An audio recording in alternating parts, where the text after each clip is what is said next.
I made a decision to not address the Hal Steinbrenner press conference until a little bit of time has passed. Well, now a little bit of time has passed.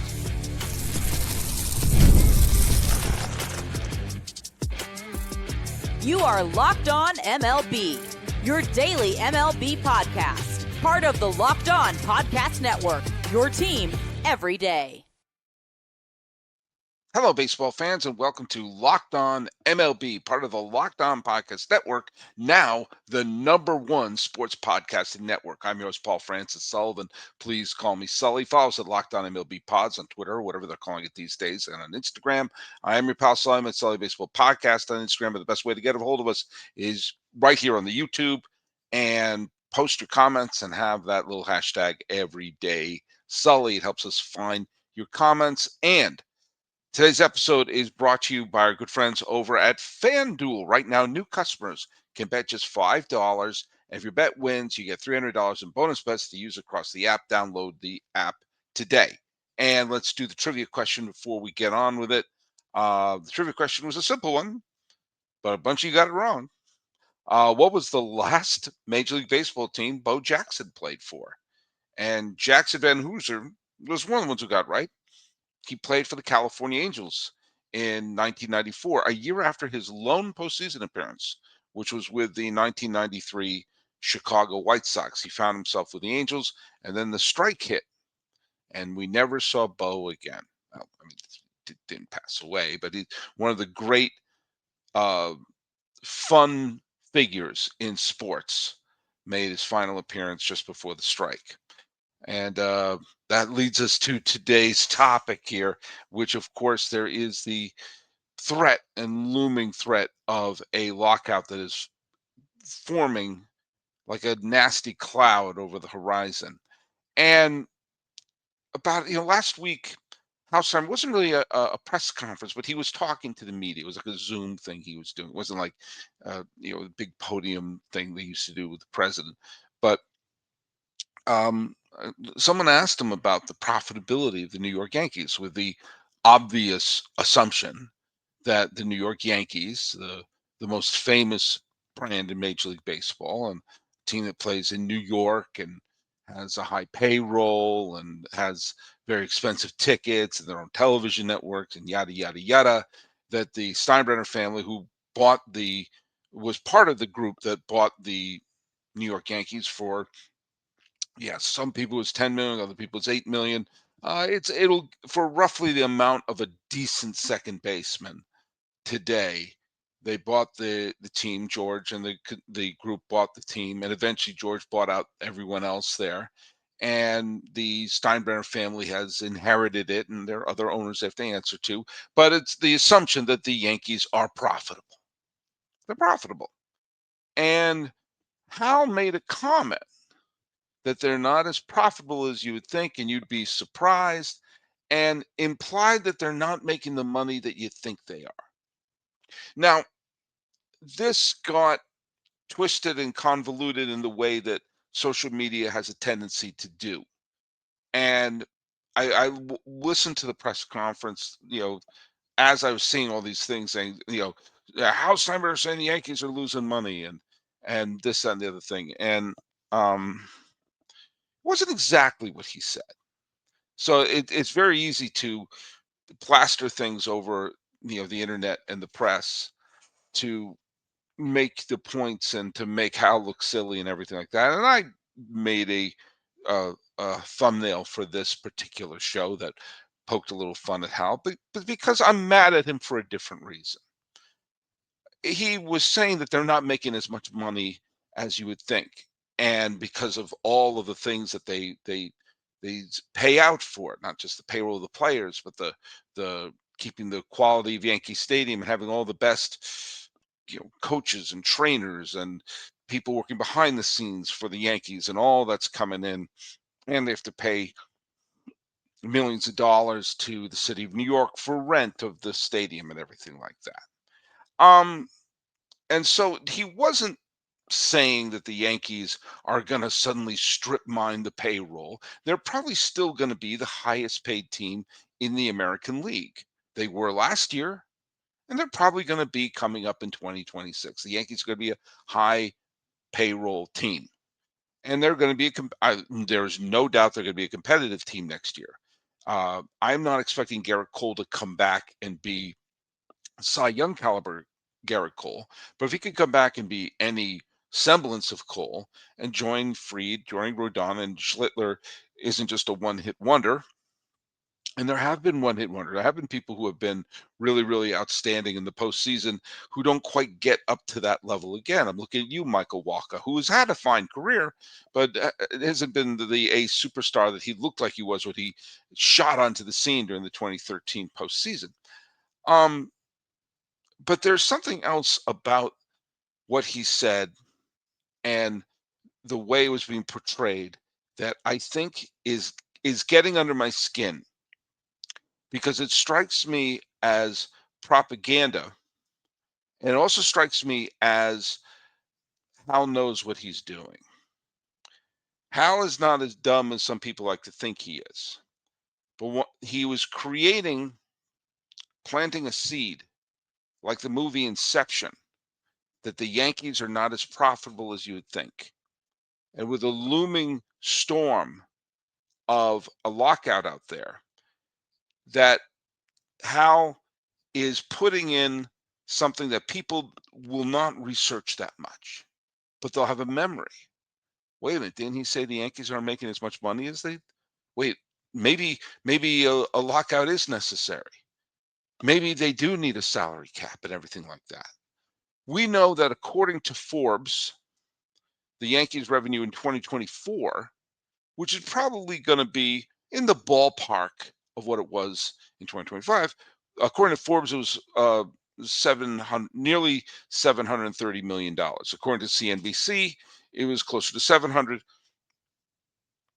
Either way, it's going to be in the hundreds of millions of dollars, and the first number will be 7. Now their payroll is going to be in 300 million. They have to pay the competitive balance tax, so that'll be about 350 million. So that means the revenues will be roughly $350 million. And they probably have to pay out certain investors and everything like that, blah, blah, blah, blah, blah. But it's a really, really tough argument to make that they're not being profitable, even if your argument is they're not as profitable as you would want them to be.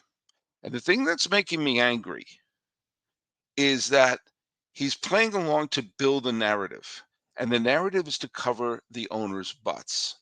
And do you know what? Here's the deal. I'm old enough to say I've seen this show before. Now, let's hear from our good friends over at FanDuel. The NFL is on. And NFL Sundays, like yesterday, they move fast. One big play, and suddenly everything feels different. That's what makes live betting with FanDuel so exciting. You're not just watching the game, you're reacting to it in real time. With FanDuel, you can place bets as the action unfolds, every drive, every momentum swing, and every highlight moment. Live betting is the best when the game starts to shift. A receiver gets hot, a defensive tightens up, the momentum flips over a turnover, and FanDuel lets you jump in on the action with live spreads and money lines that adjust instantly. Player props update as the guys heat up, and you can bet next touchdown scores, drive results, totals, and more. It keeps you locked into every snap, every drive, and every possibility for those of you who can't just get into watching sports for the fun of it. So, if you want to be right in the middle of the action this season, visit fanduel.com and place your NFL live bets all season long. FanDuel, the game moves fast, and so can you.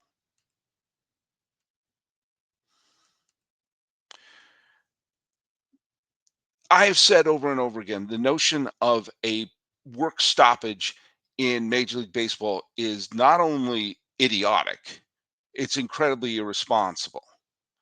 Now, the idea that baseball is losing money right now is insane.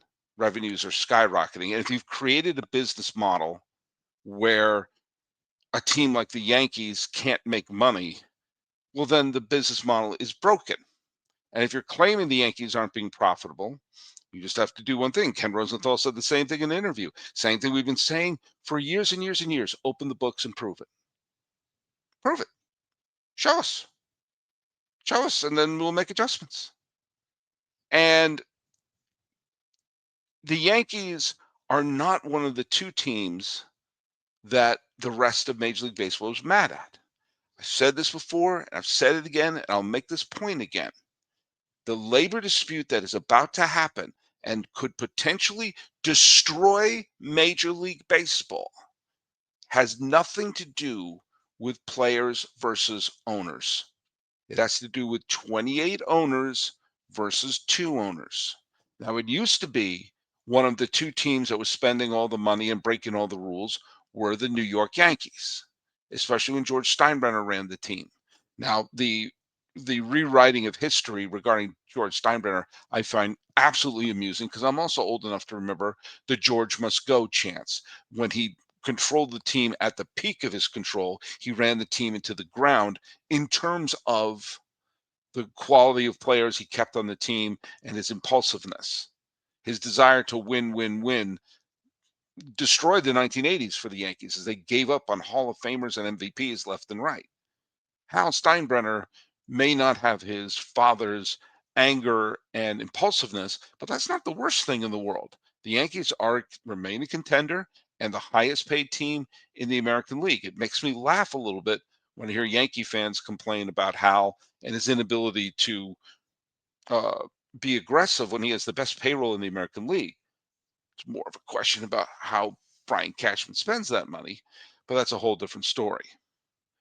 But Hal knows that winning this battle and potentially going for a salary cap can only be won if the public opinion is in the favor of the owners. So we've been planting and saying some sort of questioning of whether or not the Yankees are profitable would make people who tend to be lazy and tend not to look up anything beyond a catchy headline or something flashy might say, yeah, that sounds about right. The Yankees, even didn't they say they weren't making much money? And people don't tend to look up stuff. And so by putting that out there, he's and what he said wasn't even that egregious. It was, hey, they're probably not as profitable as you might think because they have to divvy out all the divvy out to all the other owners and partners. George didn't have this many partners, but also George didn't have a franchise that was evaluated at something like $8 billion, of which they're getting dividends for that. They own the TV network, all this other stuff that are coming in for them as well. But the seed has been planted of, oh, we're not as profitable. And maybe the profits do get spread out thin.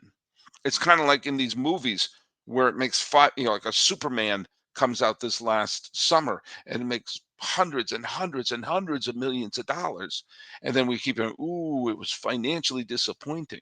What are you talking about? Hundreds and hundreds of millions of dollars. Well, there's so much overhead to pay. There's so much this and that. And people want bigger cuts of the pie and this, that, and the other thing. It's very easy to point at the players and say, well, look at all the money that a Trent Grisham is making and everything.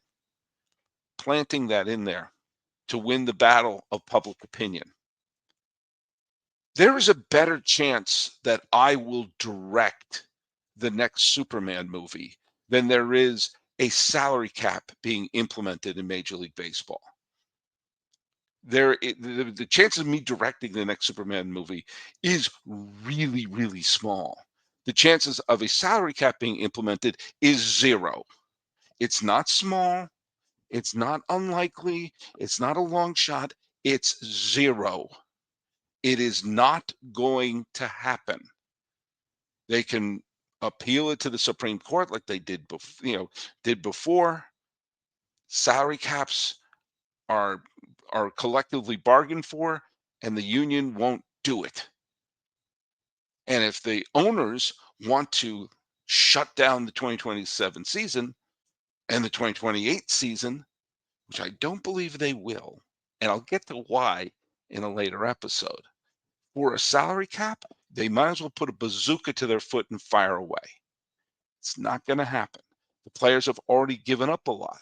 They've given up on the potential revenue sharing and the competitive balance tax that goes around.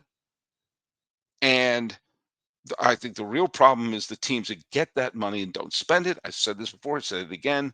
Have the money that is collected by in revenue sharing, have an audit, show us how the money is being spent to improve the product on the field, not to pocket it, not to pay John Fisher's nephew, put it on the field.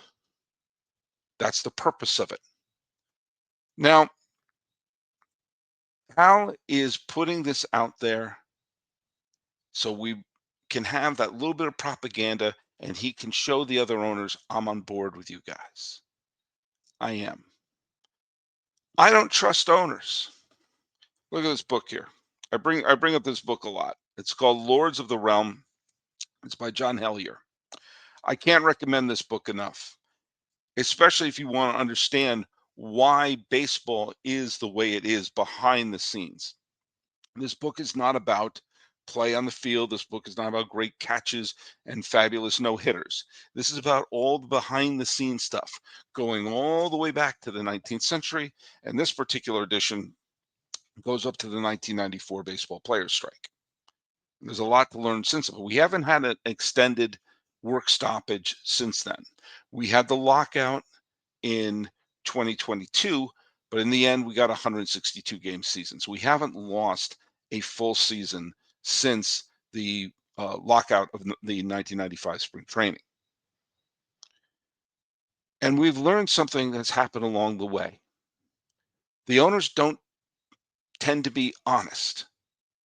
They colluded in the 1980s. They looked the other way during the PD era. And now they're claiming, oh, we're not making much money.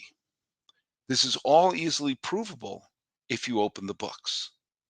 And another thing you can see that's very provable is that if the Yankees weren't a super profitable machine, look, I know nothing about Hal. I've never met the guy. It's not like we hang out or anything like that. And I have a feeling they'll eventually lower me into the ground in a box, and my tombstone will say, here lies Sully. He never met Hal Steinbrenner. So it's probably going to end up that way.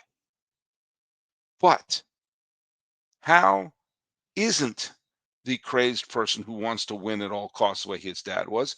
Hal is someone who strikes me as the guy who got the team and wants to make sure it makes a nice profit and everyone's taken care of and it's worth literally billions of dollars. And if it was not being profitable and not putting money in his pocket, I have a feeling he'd sell it. I have a feeling he didn't sign up for this. Because remember, there was a lieutenant. There was there was a couple people. There was the numbskull who was the son-in-law of George Steinbrenner, who wound up getting DUI charges. He was supposed to be the next great inherited person for the Yankees, because heaven forbid they have the daughter run it. And the daughter's husband was caught DUI, and then they got divorced, and then he didn't get control of the team. And then Hank Steinbrenner looked like he was going to be the person running the joint. And he sadly died. And now Hal's in charge. And Hal strikes me as isn't what he signed up for. And if it wasn't making him money, I guarantee you he'd sell it. He'd sell the team and say, I don't want this media attention. I don't want to be looked upon by Vinny from Queens and Lou from Fort Lee, New Jersey, criticizing my every move. If he wasn't making money, he'd sell it and be a billionaire. And he doesn't. And if he's claiming some sort of economical strife, then open the books. And they never opened the books. They claimed that they needed to have a salary cap because the teams were losing money in 1994. The Players Association, knowing they're dealing with the same people who colluded against them, said, open the books. They never did. In 2001, when Bud Selig, remember him? Good old Bud. was saying that they need to contract teams because teams were losing money. They're going to contract Minnesota. They're going to track the Montreal Expos. And the claim was, hey, show us, open the books. They never did. And they never will. So he was throwing that out there. So we have this vague memory of it. So when the lockout is looming, oh, yeah, but I hear things aren't so great. Didn't Hal Steinbrenner say they weren't making much money? What he said was kind of borderline innocuous. And of course, people took it out of control and did that. And I think he knew that's what they were going to do. It was his way of telling the other owners, I'm in line with you all. We're getting ready for a battle. And that battle that they're trying to get themselves ready for is the stupidest form of a self inflicted wound ever. And that you can read how this stupidity has been going on for a long, long time.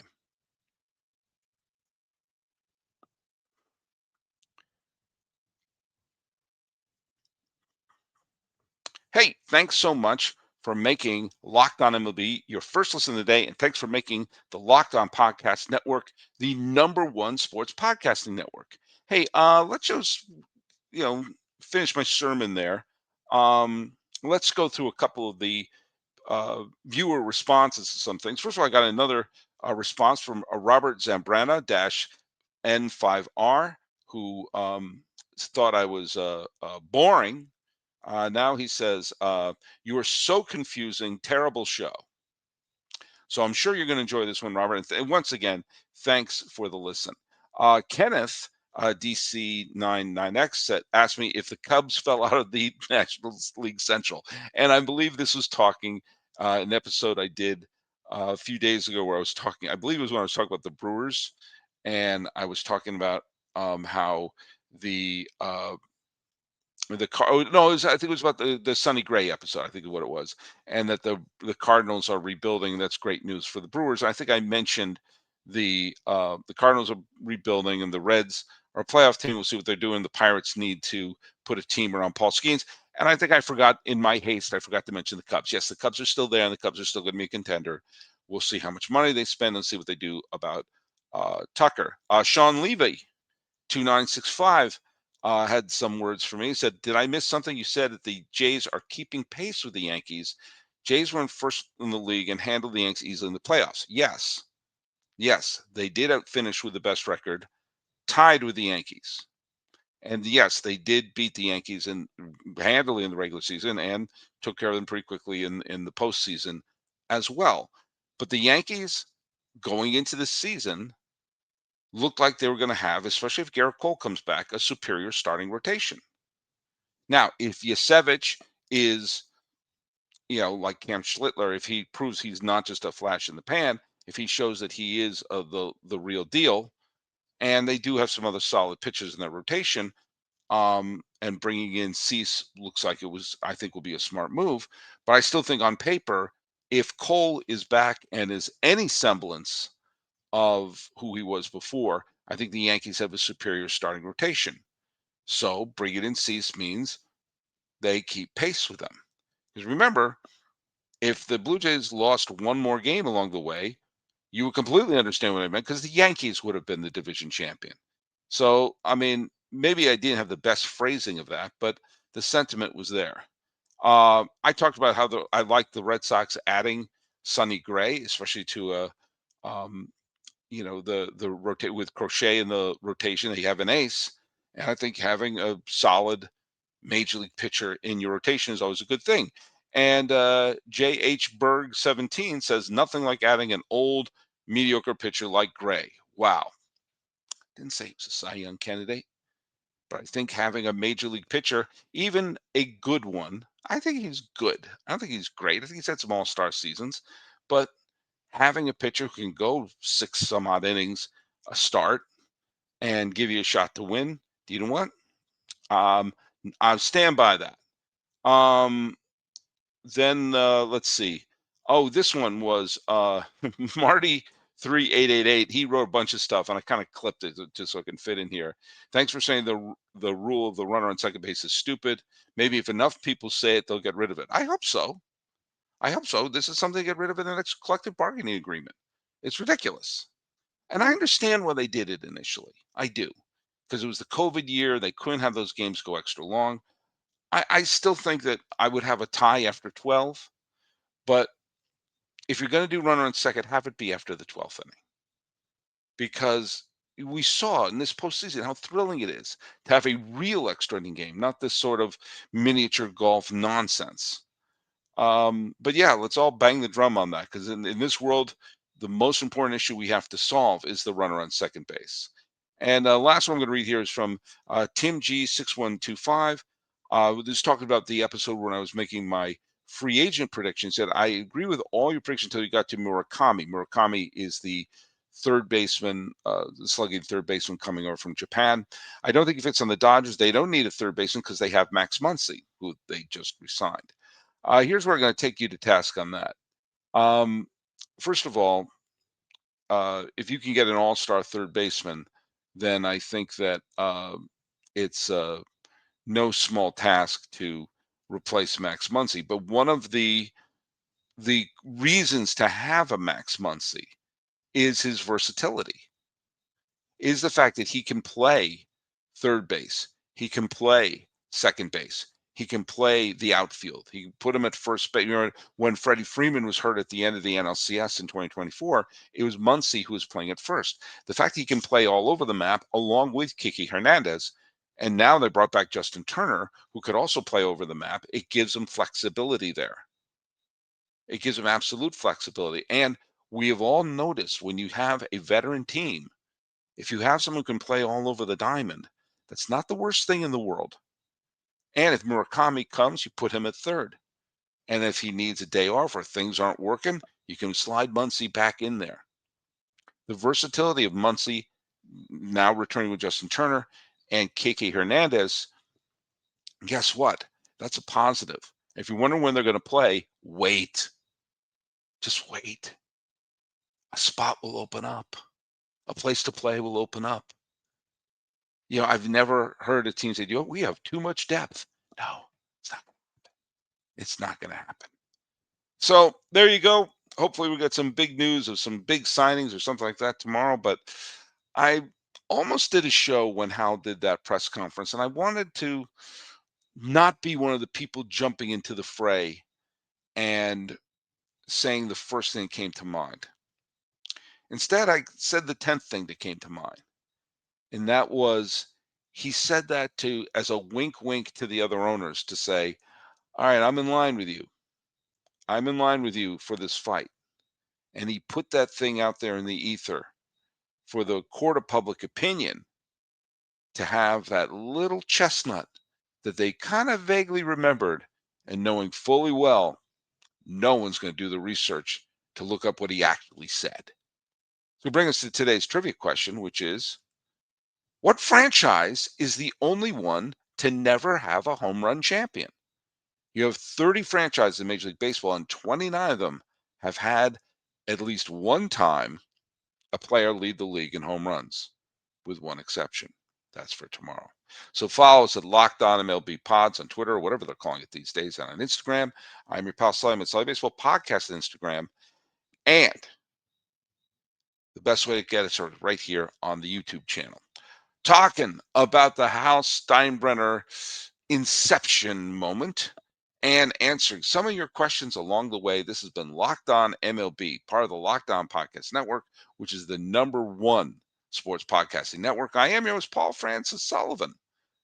This is the book again, Lords of the Realm. I'm not getting any kickback from it. Go ahead and read it, and you can call me Sully.